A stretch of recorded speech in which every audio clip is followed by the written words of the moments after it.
The Los Angeles Lakers are back in the NBA Finals for the first time since 2010. After gentlemen sweeping the Portland Trail Blazers, Houston Rockets, and Denver Nuggets in the Western Conference Finals, the purple and gold find themselves back on NBA's biggest stage after years of turmoil. The Lakers have been dominant. Although the Lakers have leaned on James's leadership throughout the postseason run, the four-time MVP has had an equally impressive running partner in Anthony Davis. Unlike previous postseason runs for James, the dominance of Davis has been arguably the most help he has received en route to a finals appearance in his career. Davis hasn't just been a complimentary piece during these playoffs, but has been at the center of the Lakers' demolition throughout the Western Conference. In truth, Davis is one of the most unique players the league has ever seen. A big man with point guard skills, Davis is seen as a unicorn-type individual when assessing the long history of players that have graced the NBA. The reason for this label is down to Davis's ability to do things on the floor that shouldn't be possible for someone with his size and length.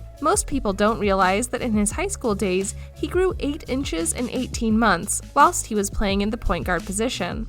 As a result, Davis developed into a rare prospect that saw him selected with the #1 pick in 2012. But before we jump in, please remember that if you've enjoyed the video thus far and can't wait to see why Anthony Davis is impossible to guard, then please remember to hit the like and subscribe buttons and make sure to tell your friends and family about the journey we are about to embark on. As it stands, Davis is listed at 6'10" and 253 pounds with a 7'5" wingspan. His unique skill set is made up of elite ball handling, an array of post moves, and ability to step away from the basket and drain three-pointers. The most impressive aspect of Davis is that although he remains one of the most gifted offensive players in the league, he also arguably is the best defender in the NBA as well. Davis's combination of size, length, rebounding, rim protection, versatility, and overall defense instincts have seen him grow into what many believe is the most talented defender in the association. This season alone, Davis's ability to switch onto smaller guards and forwards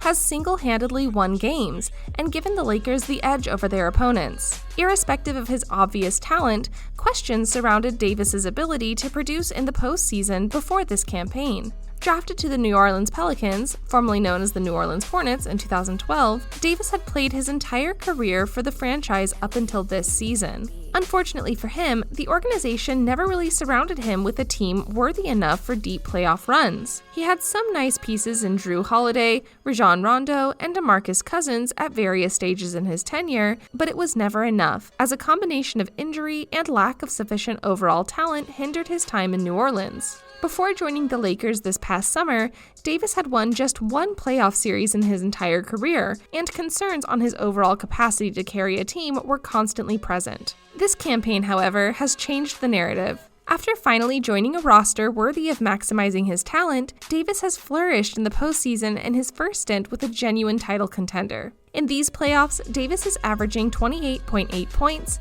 9.3 rebounds, 3.6 assists, 1.2 steals, and 1.2 blocks per game. He's shooting 57% from the field, 36% from three-point range, and 81% from the free throw line. The 27-year-old is currently the Lakers' leading scorer during a run that has consisted of multiple 30 and 40-point performances, and also led the team in scoring during the regular season, averaging just over 26 points per game. Now in the finals, Davis will face the biggest test in his career thus far, as Bam Adebayo and the Miami Heat are game planning in the hopes of containing him. It's anticipated Adebayo will take on Davis' assignment, and as an all-NBA defender, he poses the biggest challenge for Davis on the offensive end so far this postseason. As such, the matchup between Davis and Adebayo will go a long way in determining who wins this series. The Lakers are heavy favorites, and Davis is likely to win that matchup, but the Lakers need to take care of business and not underestimate this young and hungry Heat squad. It's interesting to think that in many people's eyes, Davis is still yet to enter his prime despite being on the doorstep of his first NBA championship. The gifted power forward is just 4 wins away from adding to his glowing resume and fulfilling a dream start to his Lakers career. Davis has already been named an All-Star 7 times, was the All-Star MVP in 2017, was named All-NBA First Team 4 times, named All-NBA Defense 4 times, has led the league in blocks 3 times, and is an Olympic gold medalist with Team USA, but nothing will compare to this. If the Lakers win this one with James and Davis at the helm, it could be the beginning of a series of title runs with the tandem. Despite his greatness, James is on the back end of his career, and will eventually hand over the reins entirely to Davis in the not-so-distant future. As Davis enters his prime with his best basketball ahead of him, the Lakers have the foundation to compete for championships for many years to come.